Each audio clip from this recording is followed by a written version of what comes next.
Tapi pasal apa hak ni disebut mudhari'? Konotasi mudhari' bermaksud kekinian dan future. Maksudnya benda ni berlaku ke atas Nabi, tak akan berhenti konspirasi macam ni, dia akan berterusan ke atas Nabi, ke atas sahabat, ke atas Islam. Kini, sekarang, future, sampai bila-bila. Inilah kehebatan bahasa Al-Quran, lughah Al-Quran, simbolik Al-Quran. Kita nampak cerita Nabi, ya benar, masa tu cerita Nabi. Tetapi bab agenda konspirasi, dia akan berterusan dengan lafaz mudhari' tadi.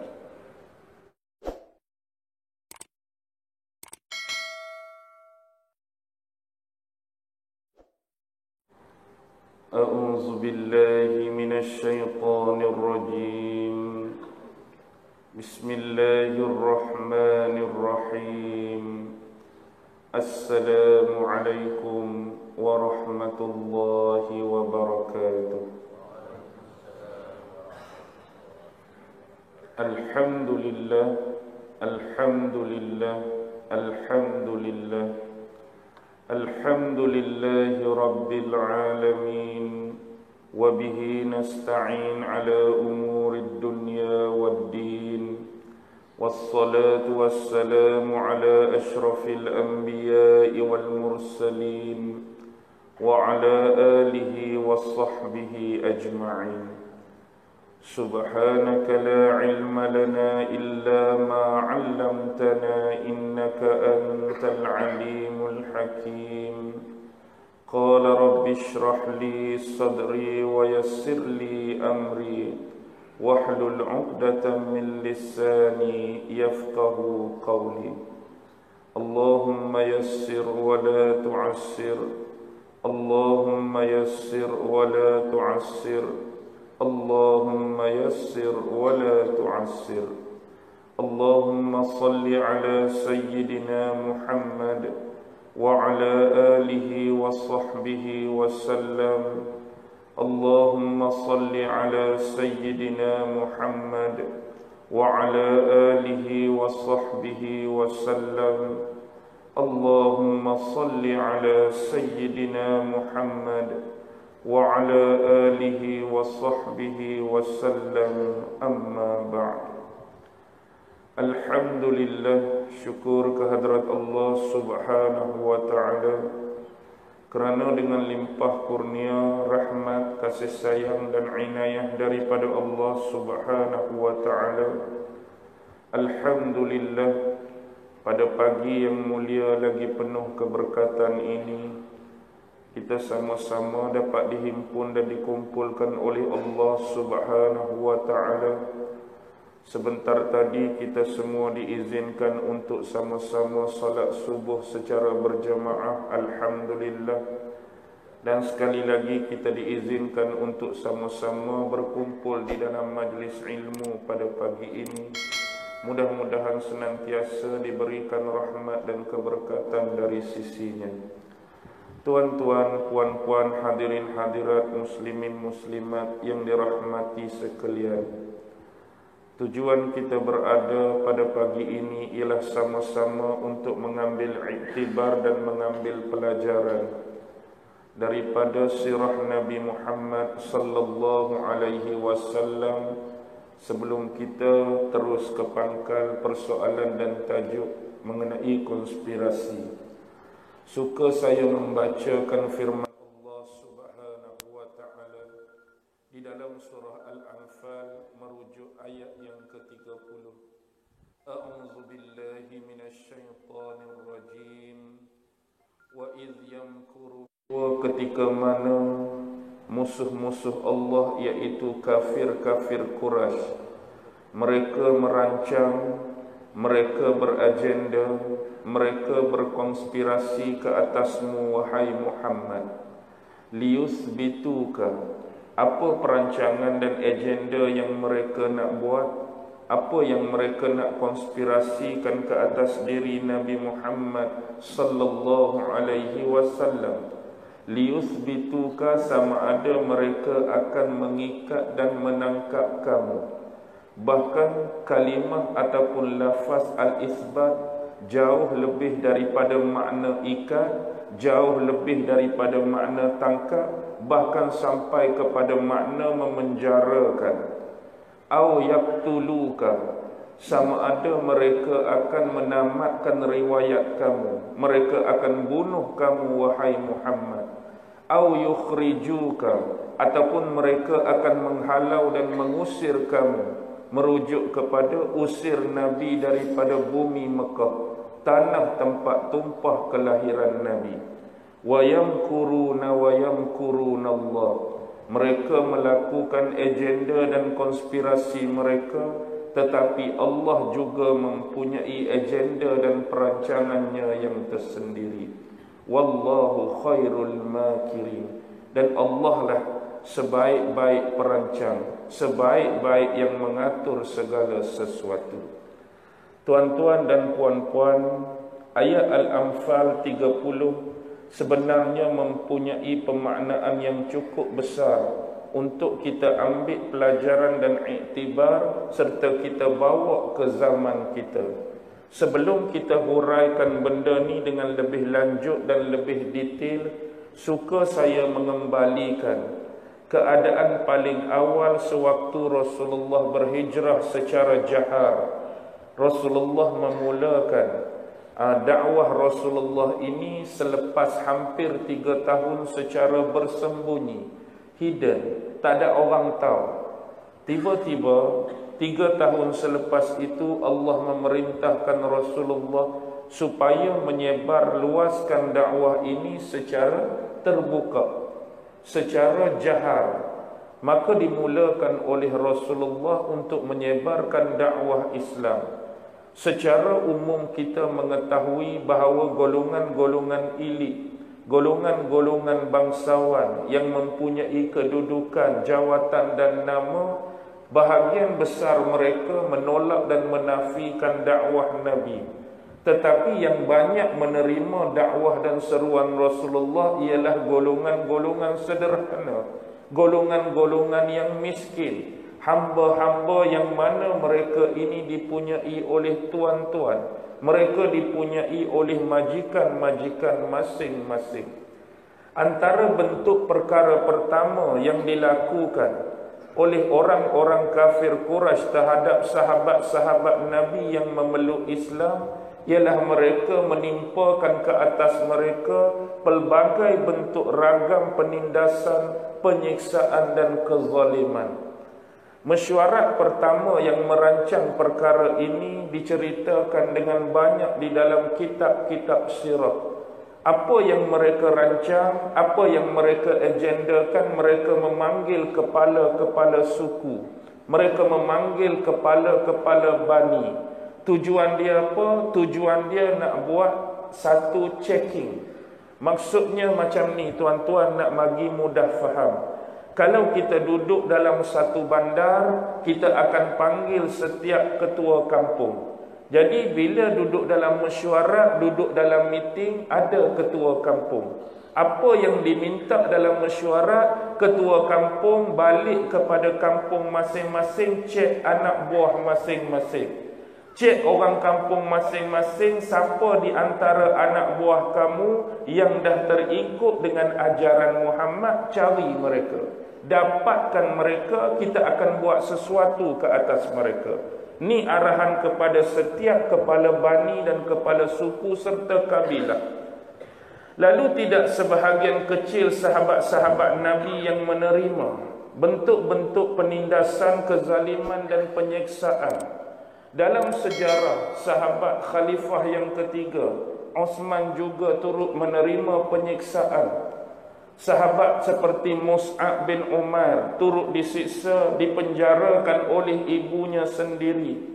Bagaimana pula dengan keluarga Ammar bin Yasir, yang mana bapaknya terbunuh, ibunya Sumayyah terbunuh, dan dia sendiri terpaksa menanggung bebanan kezaliman dan penindasan yang cukup berat, sampai terpaksa dia mengeluarkan kata-kata yang tidak sepatutnya kepada Rasulullah. Sebab dia tak tahan menanggung sangat azab penderitaan. Lalu Abu Jahal, ketua Bani Makhzum, yang menyeksa beliau memberikan 2 kata putus. Sekiranya kamu nak melepaskan diri daripada bentuk siksaan ini, nombor 1, kamu kena sebut benda yang bukan-bukan pada Muhammad. Kalau kamu nak lepas daripada siksaan ni, sebut kepada aku bentuk cacian pada Muhammad, tohmah Muhammad, maki Muhammad, aku lepas kamu. Kalau tak mau yang pertama, yang kedua, kamu kena muliakan berhala-berhala kami. Kamu kena sebut benda yang elok dan cantik pada berhala Lata. Kamu kena sebut benda-benda yang bagus pada berhala Manata, berhala Uzza. Kedua-duanya buat pertama kali mampu ditahan. Tapi kerana dek terlampau teruk sangat penyiksaan, maka kedua-dua benda ni dilakukan oleh Ammar bin Yasir.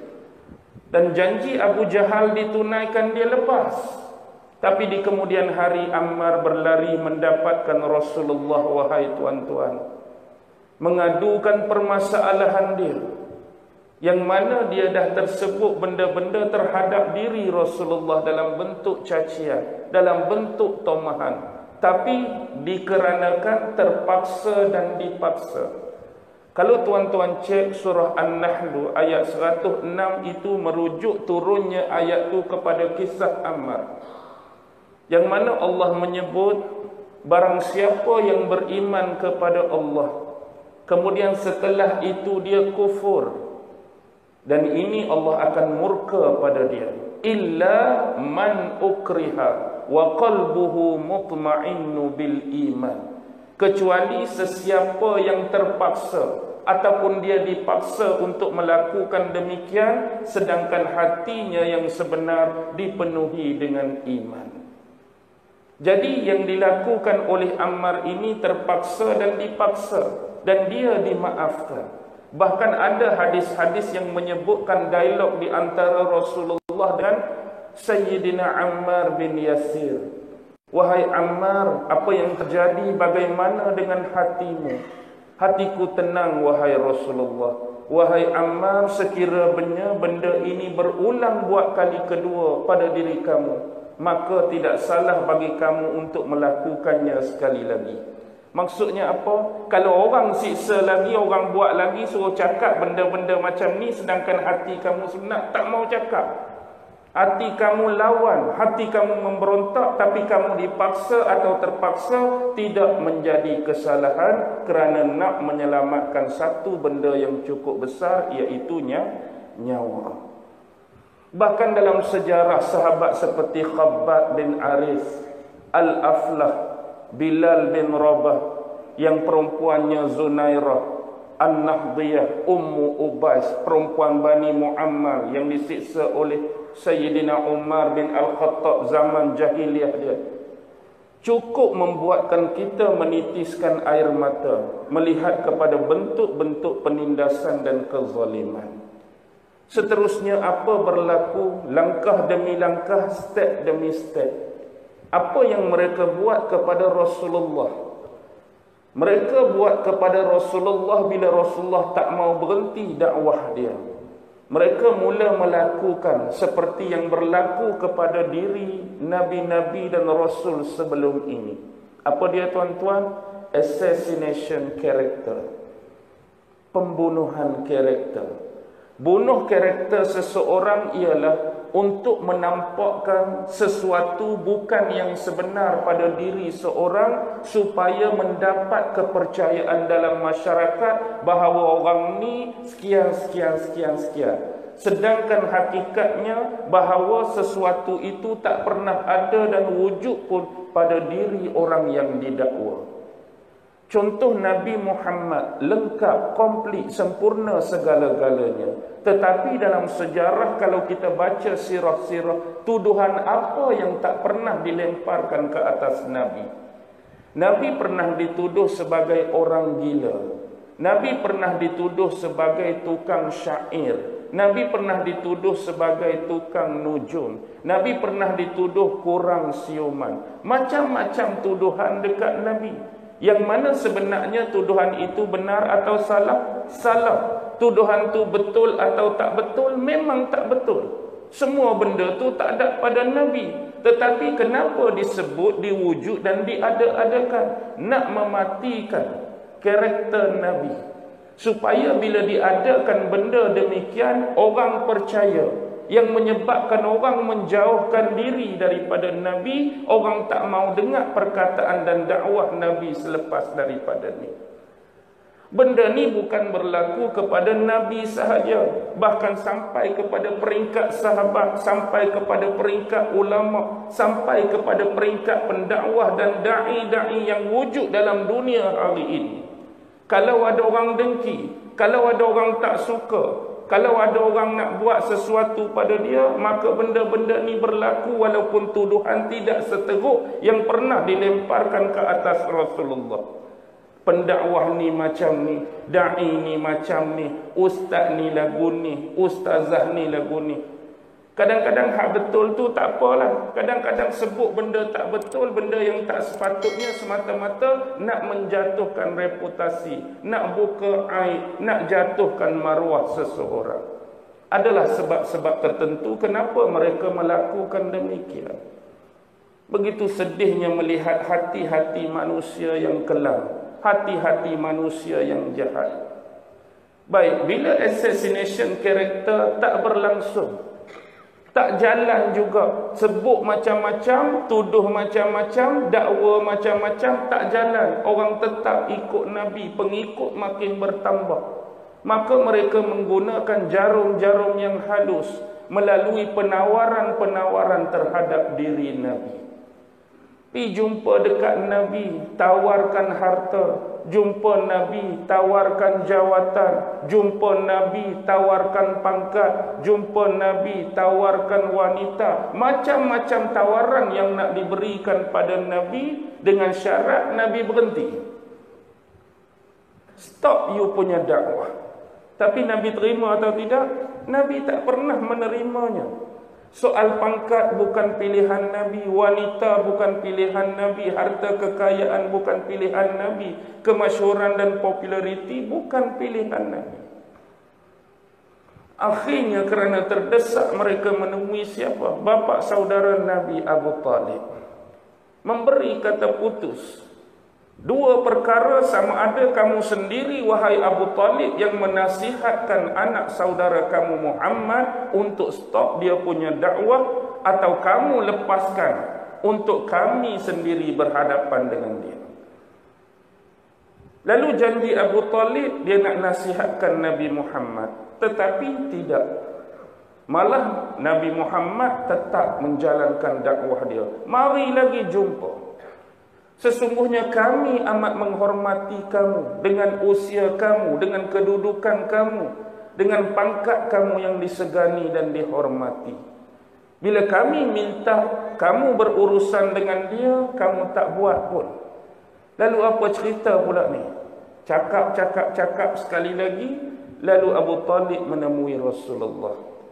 Wahai anak saudaraku, sesungguhnya pemimpin kaummu datang bercerita mengenai kamu begitu begini, begitu begini. Jadi aku minta kepada kamu berdiam dirilah demi kemaslahatan aku dan demi keselamatan kamu, wahai anak saudaraku. Tolong diam, berhenti berdakwah, stop berdakwah. Demi maslahat aku pun serabut dah. Tiap-tiap kali mereka mari jumpa cakap benda sama, dan aku bimbang mereka akan mengapa-ngapakan kamu. Tawaran ini ditolak oleh Nabi dengan kata-kata yang begitu indah. Seandainya matahari diletakkan di atas tangan kanan aku dan bulan di tapak tangan kiri aku, sampailah Allah memenangkan agama ini atau aku sendiri binasa dan terkorban kerananya, aku sesekali tidak akan berhenti. Sampai dia bangun dalam keadaan menangis, memalingkan wajah, membelakangkan Abu Talib dan nak meninggalkan Abu Talib. Abu Talib sambil menangis panggil, biarlah kalau begitu wahai anak saudaraku, buatlah sesuka hati kamu. Sesungguhnya aku tak akan sebut benda ni, tak akan kacau dah. Tetapi aku sekali tidak akan membiarkan mereka mengapa-apakan kamu. Cukup ke cerita ni? Mari lagi, tak puas hati. bawa seorang pemuda yang tampan, seorang pemuda yang handsome, Imarah bin Al-Walid bin Al-Mughirah. Tujuan apa? Nak buat sistem bata, nak tukar lelaki ni bagi dekat Abu Talib, mari Muhammad dekat aku. Ni kami bawa seorang pemuda yang baik, pemuda yang handsome, yang tampan, kami akan bagi dekat kamu. Bila kamu ambil budak ni, kamu nak jaga dia macam kamu jaga anak saudara kamu Muhammad, tak mau cakap apa, tak mau nasihat, kamu nak belai, nak buat apa, ambillah. Dengan syarat tukar Muhammad bagi dekat kami. Lalu ini bentuk penghinaan, ini bentuk provokasi terhadap Abu Talib. Kerana apa? Kerana kamu minta ambil lelaki kamu, nak suruh aku jaga, nak suruh aku belai, nak suruh aku cover, nak suruh aku security, sedangkan kamu nak ambil Muhammad, melakukan sesuatu yang kurang baik terhadap dia. Dan ini tidak aku terima sama sekali.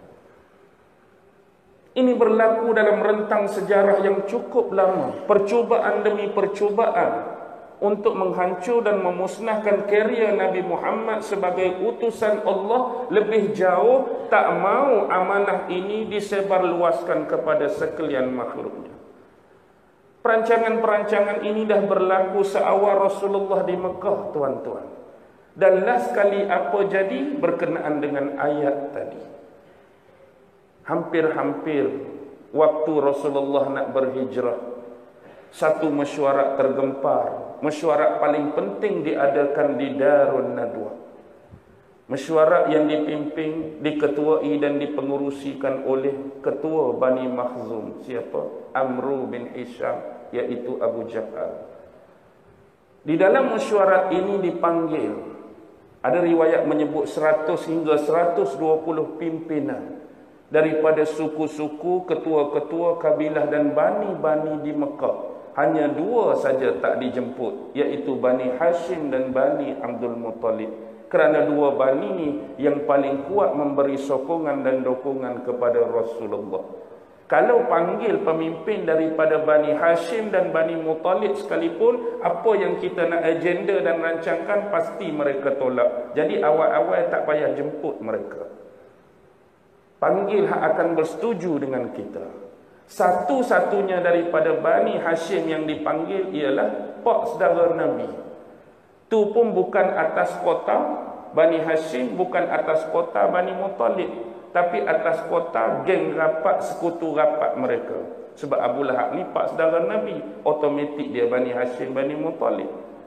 Tapi sebab tak panggil, bukan atas kota Bani, tapi atas kota rakan kongsi mereka. Jadi sedang mesyuarat nak berlangsung, datang seorang lelaki tua yang mana nampak macam dia dalam perjalanan yang jauh, dia minta nak masuk dalam mesyuarat. Ni kita bagi ringkas-ringkas. Nak masuk dalam mesyuarat sepenting ni, orang luar tak boleh masuk. Ni mesyuarat geng-geng Mekah, pemimpin-pemimpin Quraisy. Kamu ni siapa? Aku adalah salah seorang pemimpin daripada Najat. Najat, tuan-tuan, siapa dia? Najat disebutkan dalam hadis Rasulullah, iaitu tentang kemunculan dua tanduk setan kan. Najat, di mana Najat sekarang, tuan-tuan? Najat yang Nabi sebut di mana sekarang? Najat dah jadi ibu kota Saudi, Riyadh. Riyadh itulah Najat. Baik. Dia pun ceritalah, dia juga amat benci kepada Nabi, memusuhi Nabi. Dia juga nak bagi pendapat, nak bagi pandangan, nak bagi idea dalam mesyuarat ni. Dia orang luar, tiba-tiba saja dia nak masuk. Suka-suka hati dia saja. Last kali Abu Jahal minta pengawal-pengawal cek. Takut dia ni orang upahan Nabi, menyamak nak masuk, nak curi-curi maklumat apa yang dibincangkan. Cek punya cek, dia memang tak terlibat langsung. Dia tak terlibat langsung dengan komplot Muhammad nak hantar ke spy ke mata-mata, tidak. Akhirnya masuk meeting lah. Dalam meeting tu, apa yang mereka nak buat ke Nabi? Kalau kita baca kitab-kitab sirah, hampir berbelah-belah perancangan yang mereka nak buat. Ada yang nak tangkap, nak kurung, nak penjara, tak bagi makan minum sampai Nabi mati. Ada yang nak ikat bubuh dalam kotak macam keranda, biar lemah, tak ada nafas, tak ada oksigen sampai mati. Ada yang kita kata ikut Nabi senyap-senyap sampai lorong gelap, kita belasah, kita pukul sampai mati. Ada yang nak pergi tempat yang jenis jurang, bila kita ajak dia bersembang, kita tolak biar jatuh sampai mati. Macam-macam perancangan. Tapi lah sekali yang diterima, apa yang mereka nak buat malam Rasulullah nak berhijrah, itulah yang diterima. Tapi siapa sebenarnya lelaki tua daripada Bani Najat tadi? Tuan-tuan, dia bukan orang, dia bukan manusia. Itulah iblis yang menyamar sebagai manusia. Untuk apa? Untuk memberi pandangan dan pendapat bagaimana yang seharus dan sepatutnya dilakukan terhadap Rasulullah. Tapi apa yang berlaku peristiwa ni Allah rakam balik. Dalam ayat tadi, wa iz yamkuru bikal ladzina kafaru. Waktu peristiwa mesyuarat tadi di Mekah atau Madinah, tuan-tuan. Nabi tak hijrah lagi tu. Di Mekah. Tetapi ayat yang kita baca Al-Anfal 30 turun di Madinah. Otomatik dia termasuk ayat-ayat Madaniyah. Tapi cerita dia kembali ke pangkal. Ayat turun ke Nabi di Madinah, tapi cerita tu bukan cerita di Madinah. Cerita pasca hijrah. Why? Ini sebenarnya bila kita tengok wa'iz. Bila Allah sebut wa'iz, iz ialah kalau kita mengaji nahwu saraf, iz ni apa? Haraf zarafiyah. Zarafiyah menceritakan tentang rentang masa, keadaan masa bila.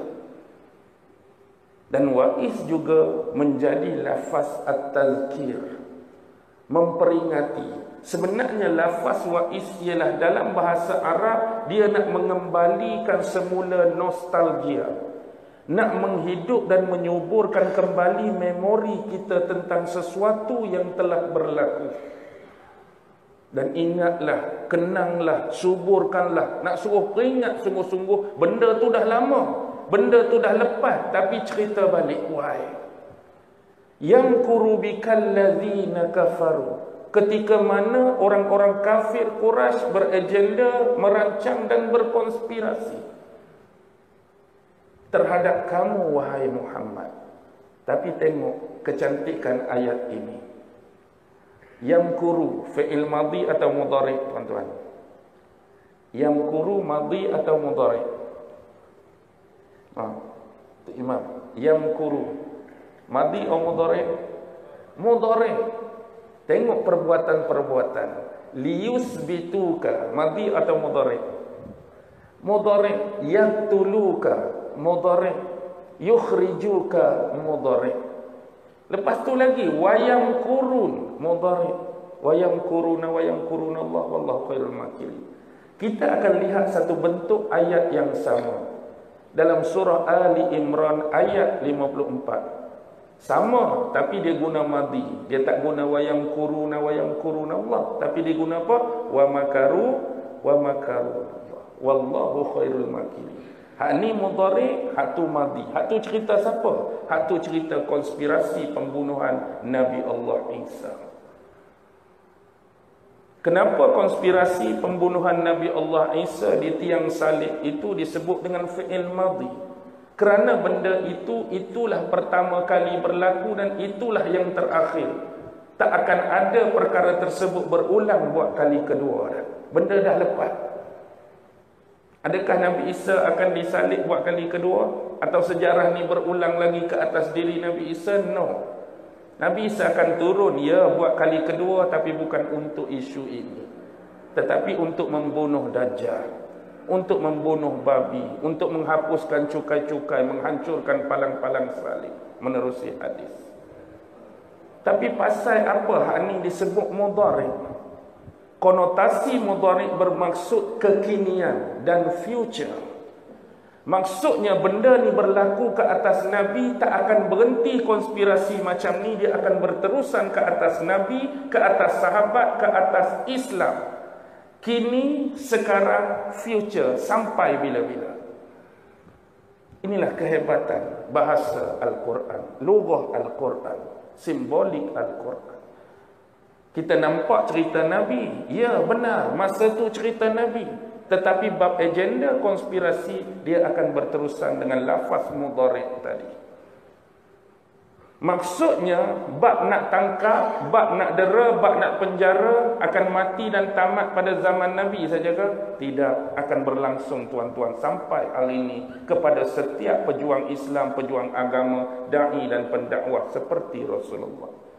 Bab nak bunuh, zaman Rasulullah saja ke nak bunuh orang? Tidak, sampai hari ini pun benda-benda yang sama berlaku. Setiap hari umat Islam dibunuh. Kadang-kadang tanpa sebab yang kukuh, tanpa sebab yang logik dan rasional. Bab pengusiran, berlambak beribu berjuta umat Islam diusir daripada tanah air sendiri. Tapi cantiknya bila sebut wayam kuruna Allah, ini adalah dalam ilmu balaghah disebut bayan al-musyakalah. Apa dia bayan musyakalah? Bayan musyakalah menceritakan benda yang sama tetapi tujuan yang berbeza. Dia cerita orang kafir beragenda, berkonspirasi. Allah juga beragenda dan Allah juga merancang. Tetapi bentuk dan tujuan perancangan sama atau berbeza, tuan-tuan? Berbeza. Sebab perancangan mereka nak menghancurkan, nak memusnahkan. Tetapi perancangan Allah nak cover, nak defend Nabi dan agama. Sama-sama duk create, sama-sama duk rancang, sama-sama duk tulis. Tapi hak satu benda buruk, satu benda baik. Dan adakah perancangan ini berhenti? Tidak. Perancangan masih diteruskan. Sama ada kita sedar atau kita tak sedar, kita tahu atau kita tak tahu. Ini adalah bentuk apa dia? Iklam sia-sia. Ini iklam sia-sia. Apa dia? Perkhabaran tentang politik. Terutama keterkaitan dengan Bani Israel dan Yahudi. Bila Yahudi berhijrah ke Madinah, ayat ni jadi panduan. Bahawa hal-hal ke atas Nabi, agenda of conspiration ini tak akan berhenti. Siap menunggu Nabi di Madinah sudah ada. Siapa yang bakal melakukan benda sama? Orang-orang Yahudi. Bani Nadir, Bani Quraizah, Bani Qainuqa. Dan wujudnya golongan-golongan munafik.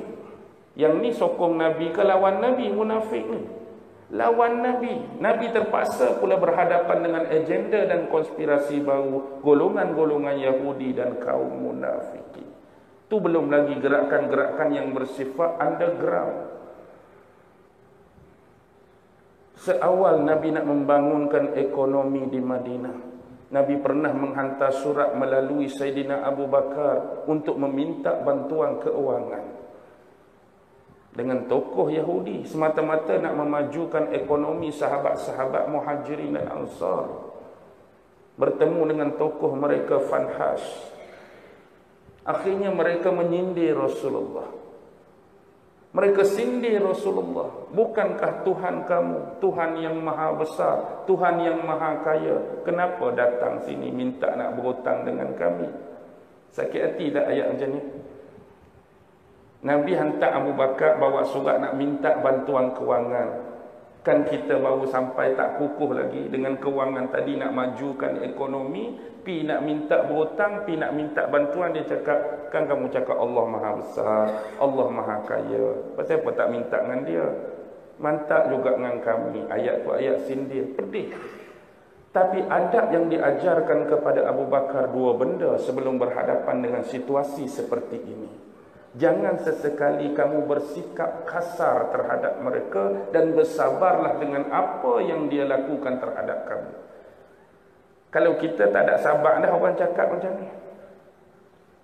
Tapi itulah adab yang Nabi ajar. Kenapa? Yahudi tak mau bagi bantuan sebab mereka sedang dominasi ekonomi. Dan mereka tahu kalau bagi bantuan dekat Nabi, Nabi gunakan bantuan yang diberikan, Nabi akan apa? Akan menjadi pesaing utama mereka selepas ini. Dan mereka tak akan dapat lagi menguasai secara sepenuhnya ekonomi orang-orang di Madinah. Dan begitulah Yahudi. Seawal zaman di Madinah, mereka dah kuasai iktisadiyah. Sampai hari ini di mana-mana tempat pun mereka akan menguasai 3 benda, tuan-tuan. Pertama apa? Ekonomi, iktisad. Yang kedua apa, tuan-tuan? Al-i'lam, media, informasi, mainstream. Yang ketiga apa dia, tuan-tuan? Siasi, politik. Sesiapa pun, walau bukan tempat dia bumi tu, dia boleh pegang politik tempat tu, dia boleh pegang ekonomi tempat tu, dia boleh pegang media tempat tu, seolah-olah dia dah berkuasa, walaupun dia bukan orang situ pun. Dia boleh conquer, dia boleh kawal, dia boleh kontrol. Sebab ekonomi dia pegang, politik dia pegang, dan media dia pegang. Baik, itu pertama. Yang kedua, mereka melakukan provokasi. Apa provokasi yang mereka buat? Datang seorang ahli syair mereka yang hebat. Waktu tu Rasulullah dengan sahabat Muhajirin di tempat lain. Mereka datang jumpa sahabat Ansar. Sahabat Ansar ramai-ramai ni bila mari kawan ni duk ratik balik. Apa yang dia ratik? Dia baca syair tentang perang yang pernah berlangsung antara Aus dengan Khazraj dulu. Tu dulu. Hari ni Khazraj, Aus dah dipersaudarakan oleh Nabi atas nama Islam. Mereka tak suka benda ni. Sebab sebelum ni Aus dan Khazraj jadi sekutu mereka. Aus jadi sekutu Bani Nadir dan Bani Quraizah, sedangkan Khazraj jadi sekutu Bani Qainuqa. Yang perang Aus dengan Khazraj, dua ni pun sekutu, patut sekutu pun berperang. Tapi hak berperang Aus dengan Khazraj, sekutu buat apa? Sekutu tepuk tangannya. Tak cukup pedang, ambil pedang. Tak cukup lembing, ambil lembing. Hak bergaduh apa? Aus dengan Khazraj. Dia sekutu patut sekali bedai, sekali bertumbuk, sekali menyepak. Dah. Dia sama-sama nak tunggu kehancuran dua kumpulan ni. Semakin berpecah, mereka akan lemah. Semakin orang lemah, semakin kita dapat kuasai mereka. Tapi bila mari Rasulullah, hak duk bergaduh elok-elok, bersatu. Leceh betul. Muhammad mari, tak ada dah. Jadi mereka tak ada peluang dah. Nak jadi batu api, nak memecah belahkan kesatuan yang ada. Jadi sebab Muhammad dah menyatukan, mari kawan ni buat provokasi. Dia baca syair-syair. Orang Arab ni tak boleh lah syair-syair jenis perang ni naik semangat. Remang bulu roma. Bila belah ni Aus, belah ni Khazraj, walaupun dah bersaudara, kawan ni duk baca syair, Tok Hang dulu cabut pedang, cantah kepala Tok Hang tumbuk kepala Tok Hang berani. Semangat balik cerita lagu ni. Ada yang dah tarik pedang, nak cabut daripada sarung. Sampai seorang sahabat report dekat Nabi mari. Kawan tu lari, Nabi mari dah. Provokator tu. Dia masa tu ya. Lepas tu bila orang bergaduh betul-betul, dia lari. Dia jenis ambil batu, lempar, sembunyi tangan. Aku tak tahu. Nabi mari peringat balik. Tak sedahkah? Kamu ingat kat zaman jahiliah kamu duk bergaduh buat macam-macam. Allah dah memuliakan kamu dengan Islam, mempersaudarakan kamu. Lalu mereka menyesal, berpelukan, menangis. Sebab mereka dah tersilap langkah. Kalau Nabi tak mai tadi, mungkin boleh jadi sesuatu perkara yang buruk. Bahkan lebih jauh, golongan munafikin menyamar jadi orang Islam. Bila menyamar jadi orang Islam, kena semayang ke tak kena semayang, tuan? Kita bukan orang Islam tapi menyamar saja. Bila orang Islam semayang, takkan kita tak semayang? Nampak sangat menyamarnya. Jadi bila menyamar kena semayang. Kena semayang pula jemaah. Duduk belakang Nabi. Agak-agak boleh tahan ke tuan-tuan 5 kali sehari. Terutama semayang subuh. Kita ni jenis menyamar. Hak orang tak menyamar pun payah mari subuh. Apatah lagi hak menyamar. Betul tak? Kita hak betul-betul dah. Hak tak menyamar. Subuh memang payah dah. Ni hak menyamar kena mari semayang subuh. Lagilah payah. Agak-agak berapa lama boleh tahan? Tak boleh tahan. Sekejap je. Lepas tu terbongkar kemunafikan mereka.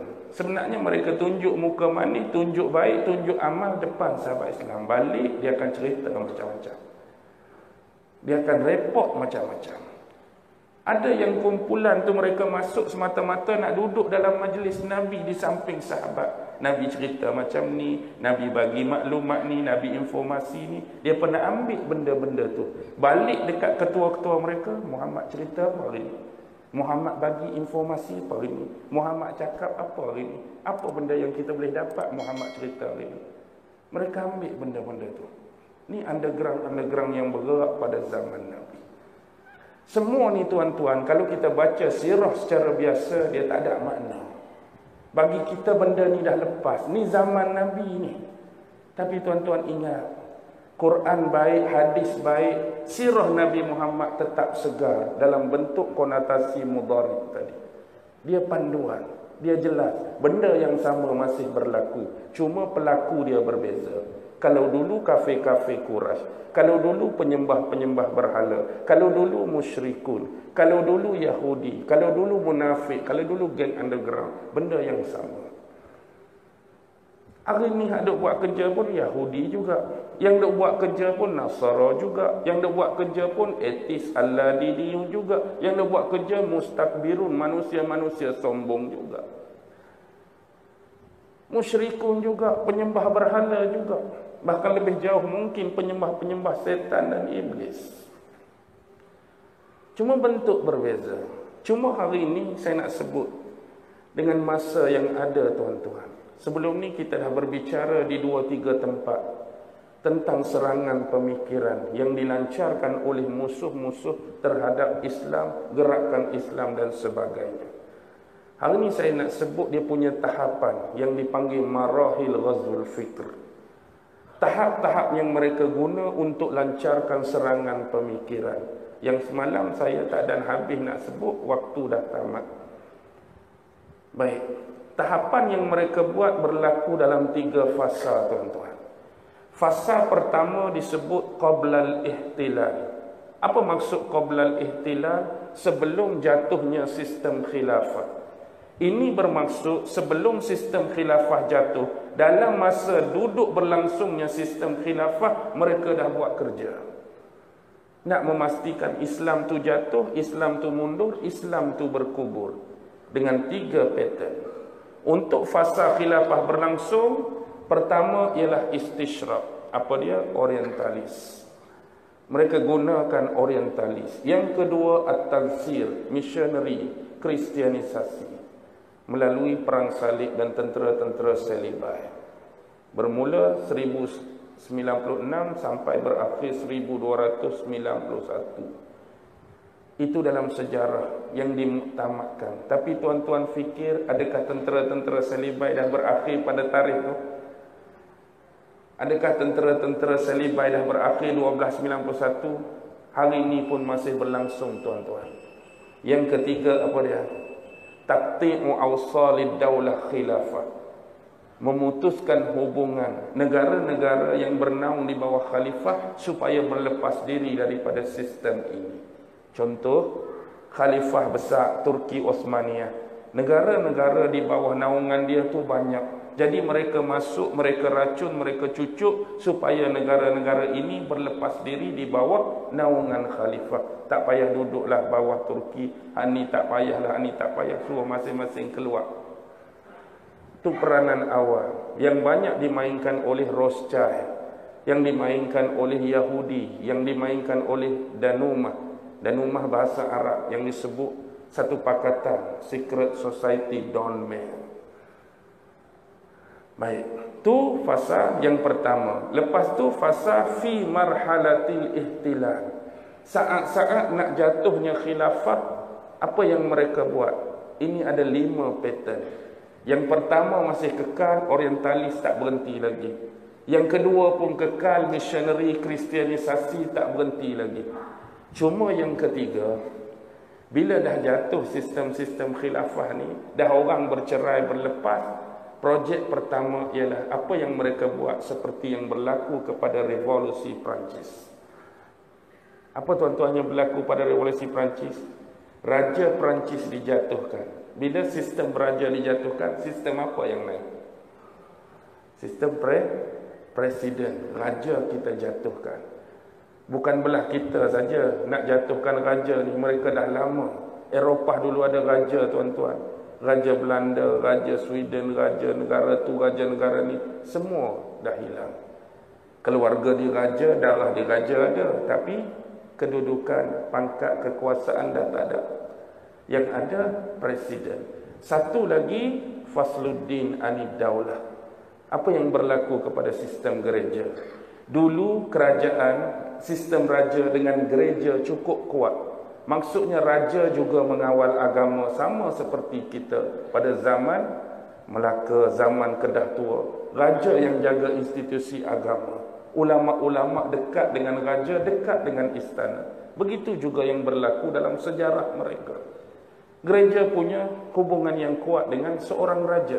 Tapi bila raja dijatuhkan, gereja juga sudah dipisahkan peranan dia.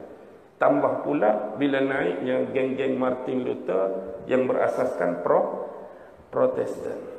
Serang terutama isu surat indulgen, surat pengampunan besar-besaran yang mengarut tu, akhirnya pecah. Satu Katolik, satu Protestan. Yang sebelum ni dah ada Ortodok, dah ada mazhab-mazhab yang lain pun.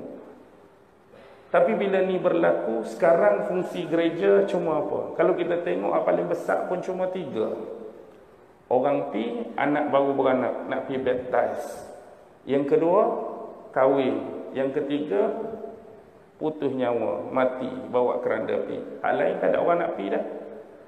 Kalau hak taat tu lah, pi lah setiap kali hari Ahad, Minggu.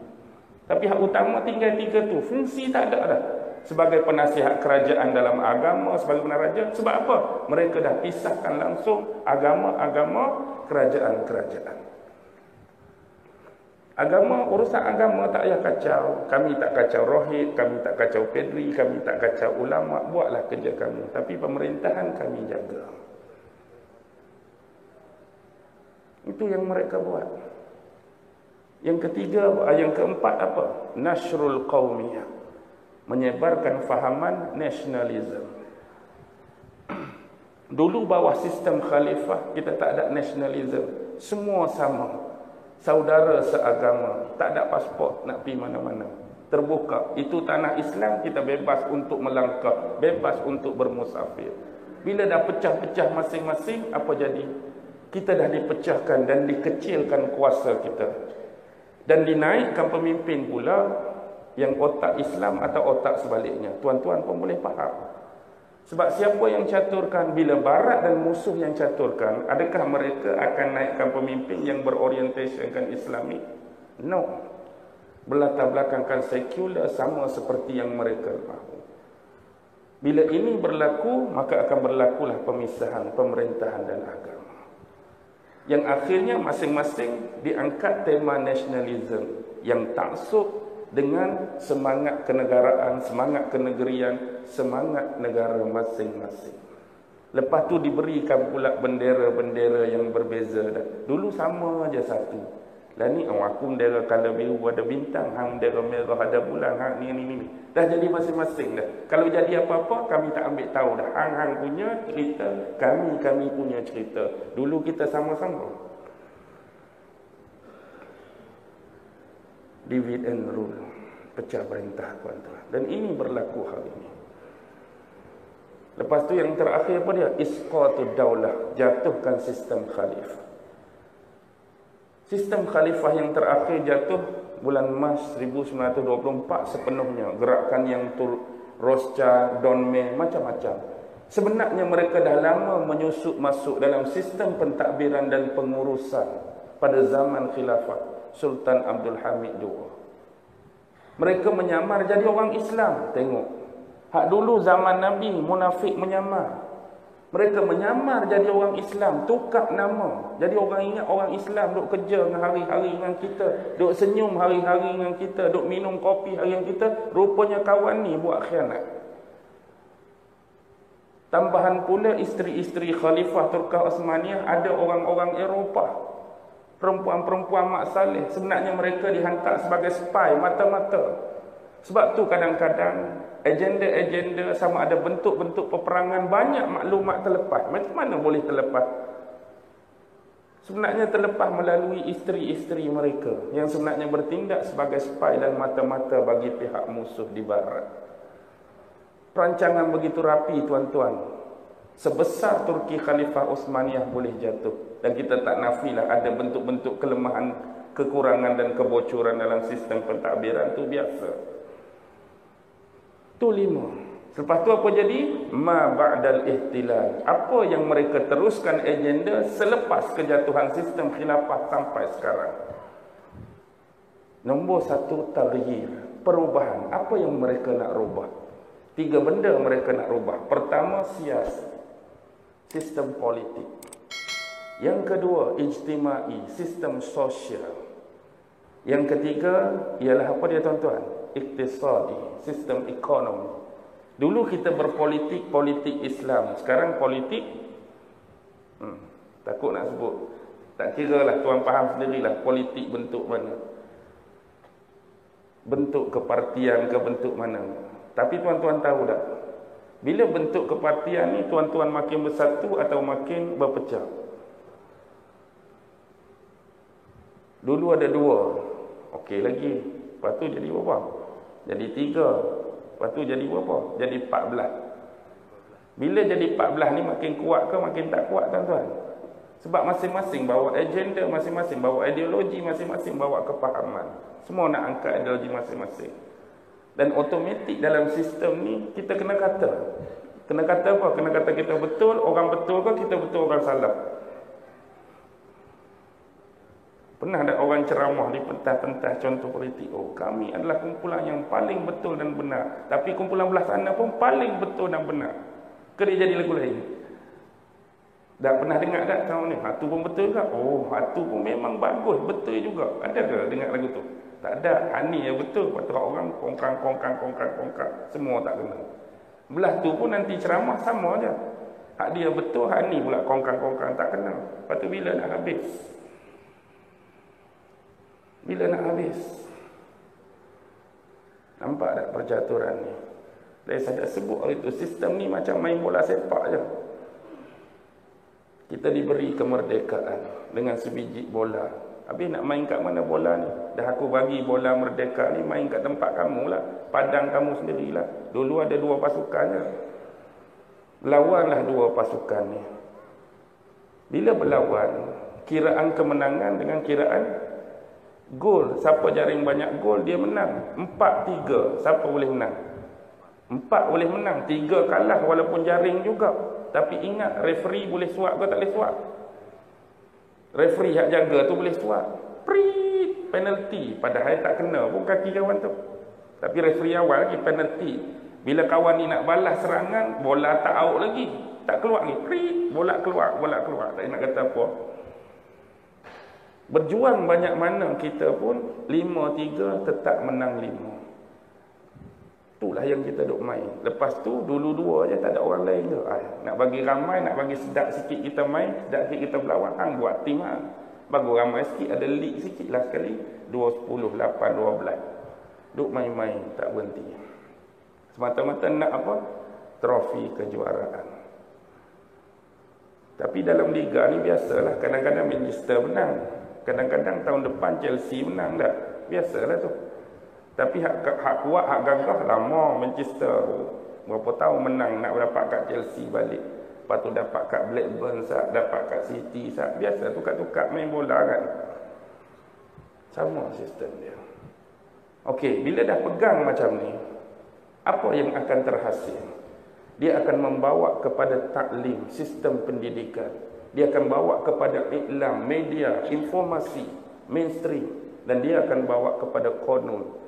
Sistem penggubalan undang-undang juga pasti akan berubah mengikut acuan perubahan tadi. Inilah yang disebut taghrib, pembaratan, westernisasi. Tuan-tuan boleh nampak tak benda-benda ni? Sebenarnya tuan-tuan dah belajar dalam sejarah sistem yang dicatur, sistem yang diatur ini. Dan bila semua ni berlangsung, pasti dia akan menukar satu demi satu. Kalau kita sebut politik, dulu politik Islam, sekarang politik dah jadi macam lain. Kalau dulu ekonomi Islam, hari ini ekonomi macam mana? Riba ada, penipuan ada, hatu ada, hani ada, hatu ada. Sengaja diada-adakan untuk melemahkan umat Islam, untuk menjadikan umat Islam berdosa dengan benda itu. Mereka tak berhenti kaji ayat Quran, mereka tak berhenti kaji hadis Nabi. Dari sudut ekonomi, apa yang menyebabkan manusia akan jadi sengsara? Riba. Bagaimana kita nak create biar masuk sistem riba? Penipuan. Bagaimana kita nak create unsur penipuan masuk dalam muamalah mereka? Benda hak tak elok, macam mana nak masuk tak elok dalam sistem ni? Senyap-senyap, sembunyi, mereka susupkan masuk. Dan kita ada bermuamalah dengan cara yang mereka hidangkan. Lepas tu bila orang sebut nak kembali kepada Islam, nak buat balik Islam, hoi, kulut, jumut, kuno lah hang ni. Tengok orang lain dah maju dengan sistem perbankan macam ni. Hang tak mau ikut lah. Ada tak orang macam ni? Ada, tuan-tuan. Lepas tu bila masuk bab lain pula, tarbiyah, dimasukkanlah sukatan-sukatan yang entah apa-apa, level entah apa-apa. Mereka masukkan menerusi jurnal, menerusi penulisan, menerusi penerbitan, menerusi buku, menerusi majalah. Sikit. Benda sikit-sikit lama-lama jadi bukit. Sama macam sistem media. Propaganda media barat. Hari-hari kalau manusia disogokkan dengan cerita bohong, cerita palsu, cerita menipu, hari-hari lama-lama dia jadi apa? Padahal bohong, hari-hari duk masuk benda bohong, hari-hari menipu, dia percaya benda tu. Sebab hari-hari dibohongi, dia akan percaya. Sampai kamu sendiri yang buat bohong tu tak percaya apa yang berlaku. Benda sama aja. Tak perlu buat apa, tuan-tuan. Perlu buat apa yang mereka buat. Maksudnya kita kena bohong. Tak. Mereka hari-hari duk cerita bohong, kita cover balik cerita apa? Cerita benar. Ustaz-ustaz tolong, da'i-da'i tolong, pendakwah tolong. Hari-hari mereka tabuh hak tipu, hari-hari kita up hak betul. Hari-hari mereka membohongi, hari-hari kita up kebenaran. Cover balik je. Gunakanlah benda yang sama.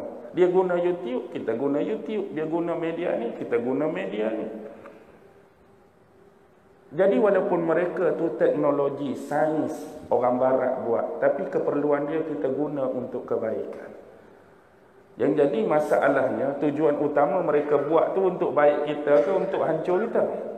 Untuk hancur kita, dan kita tak nafilah hak terlepas tu. Tapi didiklah, ajarlah untuk kita menggunakan teknologi ini pada jalan yang betul. Memang bahana dia besar, benda-benda hari ni.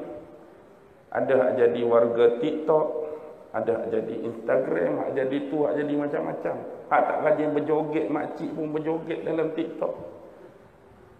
Mula-mula seorang dulu, makcik nak try lah. Lepas tu berasa tengok makcik bedah pun dah viral, makcik melah pun dah viral. Makcik pun nak juga viral kan. Lepas tu rasa seronok.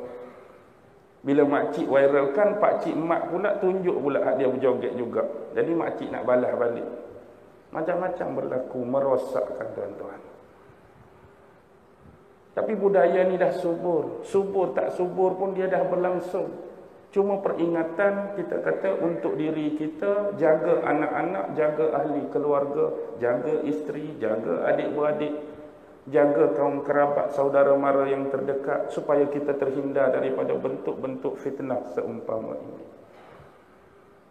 Jadi itulah secara rumusan mudah kita kuliah subuh. Sebab saya tengok tadi gelap, tak nampak orang ni, sampai nampak luar tu kira boleh berhenti lah kot. InsyaAllah saya pun sat lagi nak berkemah-kemah. Lepas tu nak balik lah, esok sekolah dah. InsyaAllah tuan-tuan kita akan berjumpa lagi. Saya mohon maaf kerana cepat sangat ke terlampau lewat saya berhenti ni. Kalau kata, oi cepatnya ustaz, patut 8.30 berhenti. Ataupun, oi lewatnya sekala kuliah subuh pukul 7 dah siap. Tak apalah mana-mana, cepat atau lambat. Saya mohon keuzuran daripada tuan-tuan sebab ada keperluan lain yang perlu saya lunaskan dan hajatkan. InsyaAllah di lain masa, di lain ketika, mohonlah kepada Allah supaya kita diberi usia dan umur yang panjang, kesihatan tubuh badan yang baik, keteguhan pada iman, ketaatan pada peraturan dan syariat Allah. Mudah-mudahan kita digolongkan di kalangan manusia-manusia yang beriman dan soleh keseluruhannya. Amin ya rabbal alamin. Akhir kalam, wabillahi taufiq wal hidayah. Wassalamualaikum warahmatullahi ta'ala wabarakatuh. أعوذ بالله من الشيطان الرجيم بسم الله الرحمن الرحيم اللهم إنك تعلم أن هذه القلوب قد اجتمعت على محبتك والتقت على طاعتك وتوحدت على دعوتك وتعاهدت على نصرة شريعتك فوسك اللهم رابطتها وأدم ودها واهدها سبلها واملأها بنورك الذي لا يخبو واشرح صدورها بفيض الإيمان بك وجميل التوكل عليك وأحيها بمعرفتك وأمتها على الشهادة في سبيلك إنك نعم المولى ونعم النصير وصلى الله على سيدنا محمد وعلى آله وصحبه وسلم سبحان ربك رب العزة عما يصفون وسلام على المرسلين والحمد لله.